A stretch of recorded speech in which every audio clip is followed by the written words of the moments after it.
We just arrived from the bridge, and we are discussing connection. Mm-hmm. And before that bridge, this was actually an isolated place, a place of otherness. This was the place of where the Chinese had their colonies in the 1920s, 1930s. This is a place where the dock workers lived, the casual workers on the waterfront. And after the Second World War, this became the pleasurescape of Rotterdam, meaning sailor town. But nowadays, it's a different place. The stories are still being used, but now in a modern, city-branded image. And it's really interesting to see that many of these multicultural areas have grown next to the port, often just in the vicinity of the safety fences that close the port off. You see in places like in Hamburg, for example, where I'm from, that there's an international building exhibition done in order to bring life back into the neighborhoods, but to do it in a way where you include the whole population and to give people actually a chance to stay in that area and to avoid the kind of gentrification that's happening in many other places. So maybe you use the term pleasurescape, but maybe you can say a bit about who's working here for whom it is not so pleasurable to be. How is it organized? What is the characteristic of the...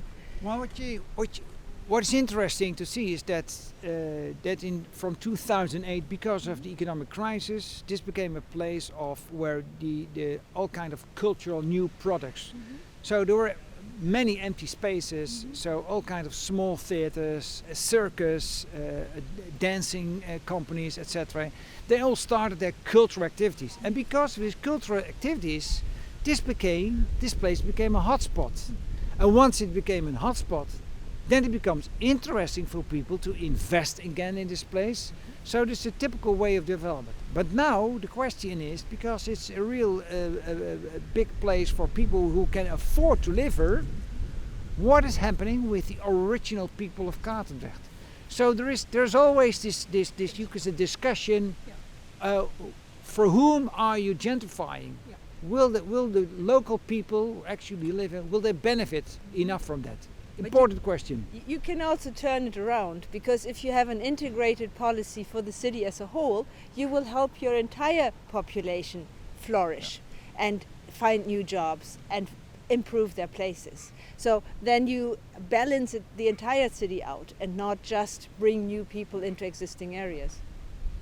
And that's why I think that the urban planning is so important, that the city should be in control of this. Without the city, then there's no integration. That if there's still the star-making architects, then they plot literally the iconic buildings, but you have to build to make it a sustainable future. You have to build for the people. Yeah, but it's not quite fair either. Oh, no. Because the architect in the end and the planners might have pretty visions, but they are implemented and they are paid for by other parts of the politicians, the policymakers, and so on.